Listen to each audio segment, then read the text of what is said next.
Round 7 of the candidates tournament was perhaps the most dramatic day so far. I'd like to take a look at all 4 games, starting with the encounter between Peter Svidler with the white pieces here against Vichy Anand, who of course is leading the tournament. A very standard Spanish position is on the board where white has this pawn centre against the black's pawn duo here. Now of course black could wait here with moves like rook e8, but instead Anand played a very bold strategy, exchanging off and advancing with d5. Of course white pushes, so that pawn on e5 can be a very important spearhead for an attack. But now we see Vichy's idea. He's going to plant a knight on f4, that's what happened. And of course this can't be driven away very easily because the pawn on h3 hangs. So black is already revving up for moves like f6 to break open the f-file, and this bishop is looking really strong on this diagonal and can maybe even cut back here as well. Difficult position for Svidler already. He brought his bishop back and it's not doing much out at the side anyway. And now f6, breaking open the position, and Vichy already has a really powerful initiative here. Svidler thought for a long time and came up with this idea. Bishop g5, so he's trying to displace black's queen. Vichy moved the queen to c7. Svidler took here on e5. Now you can see of course that if this is taken then f2 hangs, so rook takes e5 is forced. And here Vichy, well, declined to go into the critical continuation. Rook takes f2 looks very powerful. If this is taken, then black exploits the pin. Pawn up for nothing. So white's best is to check here. So the rook has to come back. Now just for a moment, black's king is displaced. A little bit exposed. But I think if Vichy had thought longer in this position, he'd realise that perhaps his king is completely safe here. And for example, after this, the black king moves aside, black develops. Basically, black is a pawn up here for not very much. He should have done this. Instead, he played more quietly. Well, this is also pretty good for black. The bishop has to come back here. If the bishop comes to e3, then queen f7, followed by bishop here, and you can see the rook is really embarrassed. So the bishop had to come to h4. Okay, queen f7, the queen makes room for the bishop. And now, probably, well, it's dangerous, but maybe he should play like this and put the bishop here. And I think white is struggling. Instead, Vichy played more calmly, but this allowed the rook back. And after this move, rook f3 to neutralise the pressure on the f-file. Of course, this knight can't be taken because the queen is lost. So Vichy decided here to give up his queen. Now he's got a bishop and a rook for the queen, and he has the chance to double on the f-file, but Svidler found a good response, and the rook comes to defend the pawn.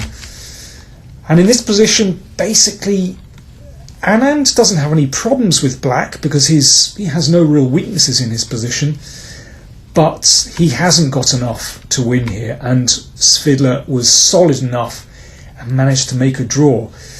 So Anand still at the top of the table after that draw, but you feel he missed a big chance to go for a win there.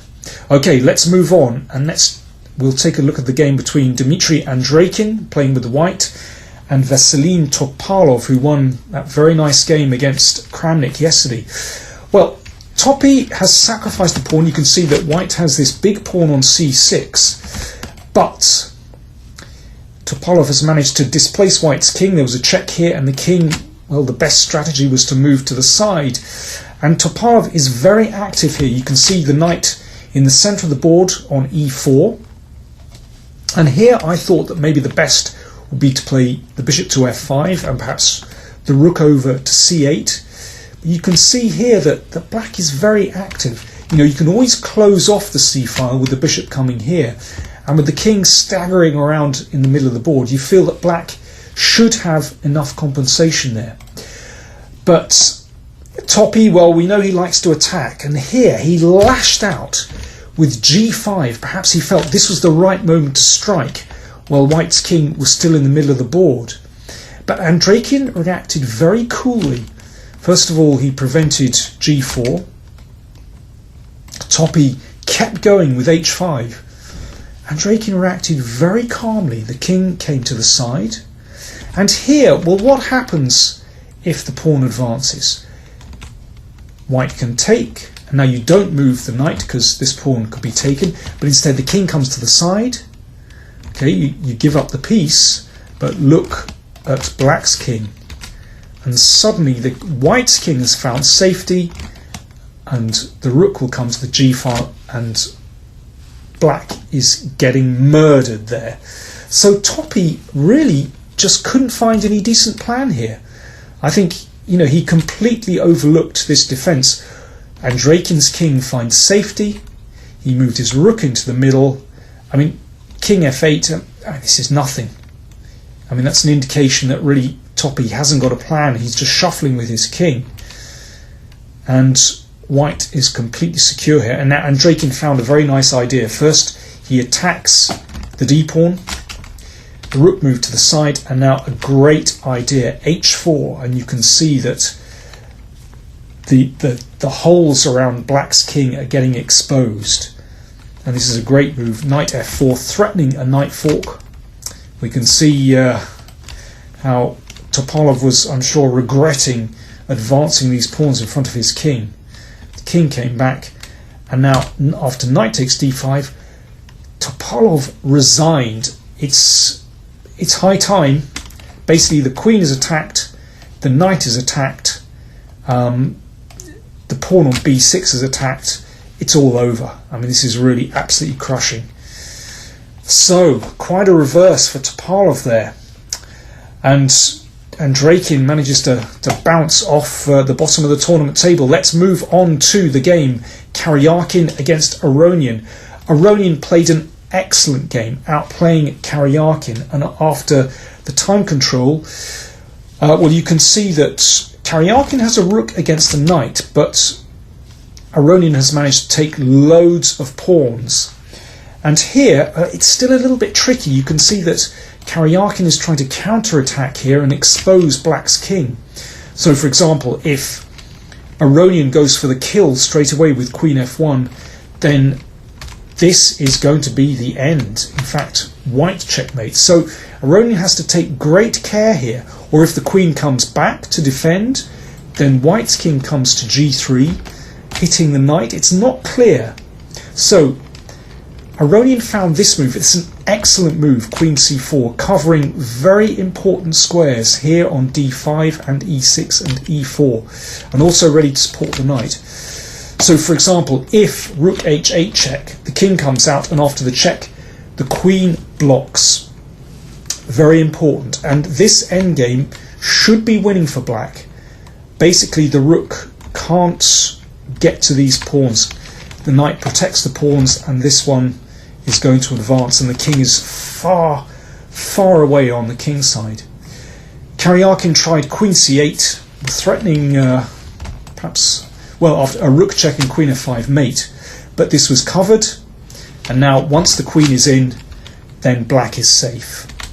And in this position, after the trade of queens, it was time to advance the pawns on the queen side. So that's a safe move. Now the rook can't get behind the first c-pawn.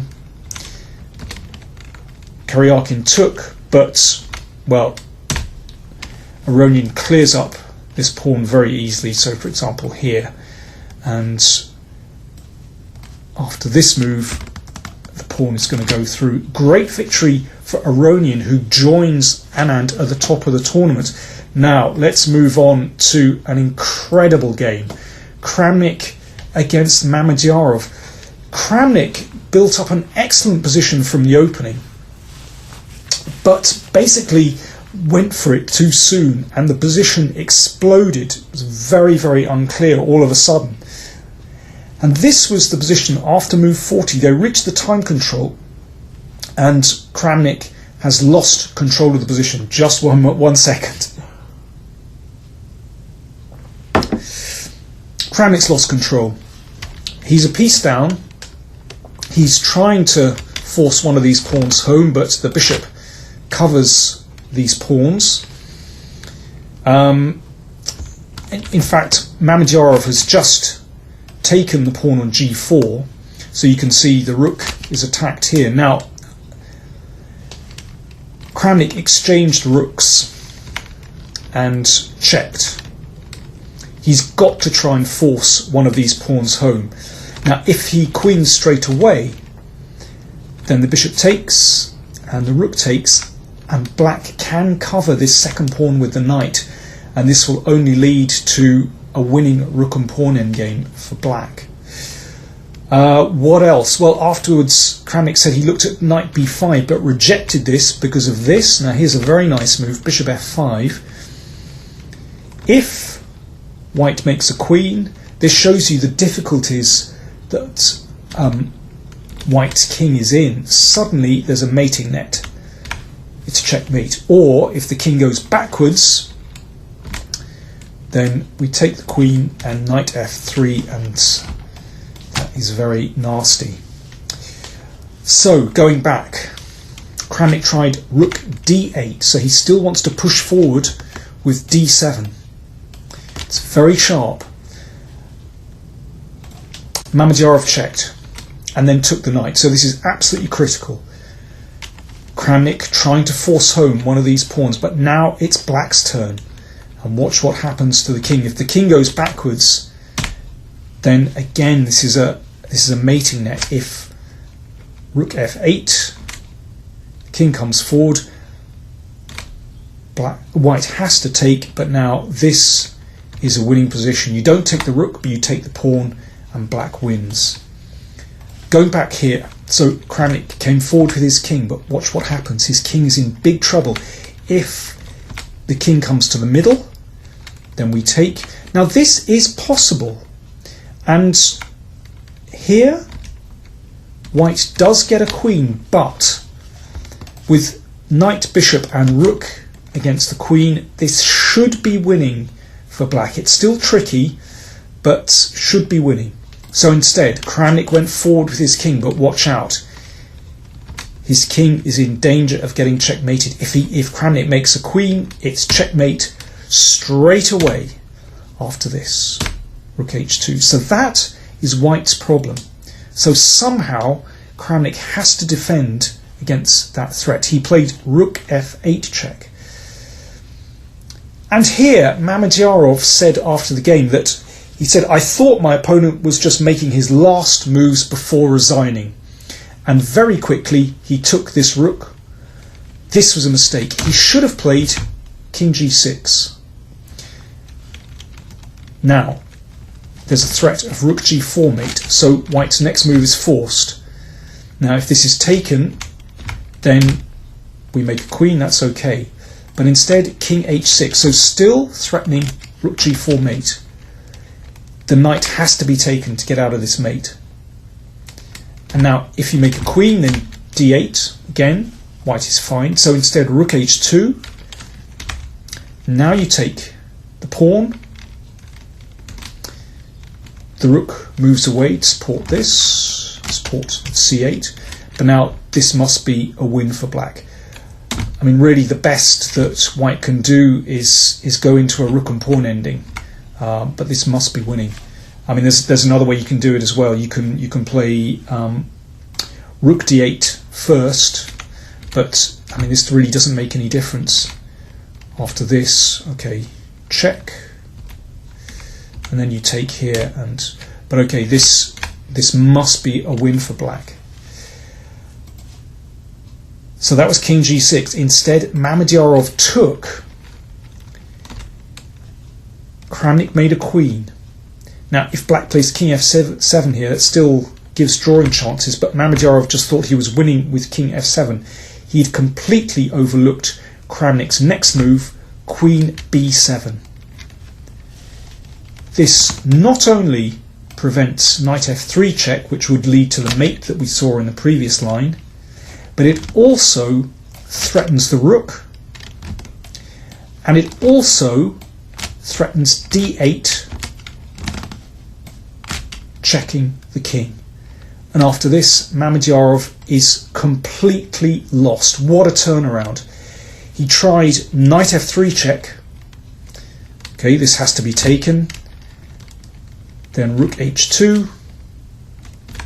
But the king escapes with king f4.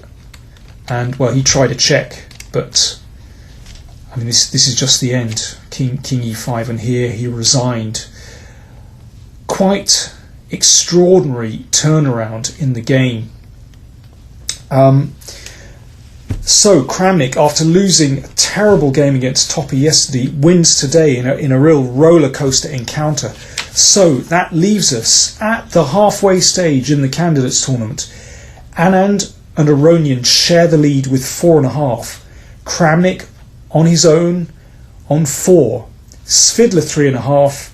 Mamedyarov, Topalov, Andrakin on 3, and Karyakin 2.5. Still 7 rounds to go.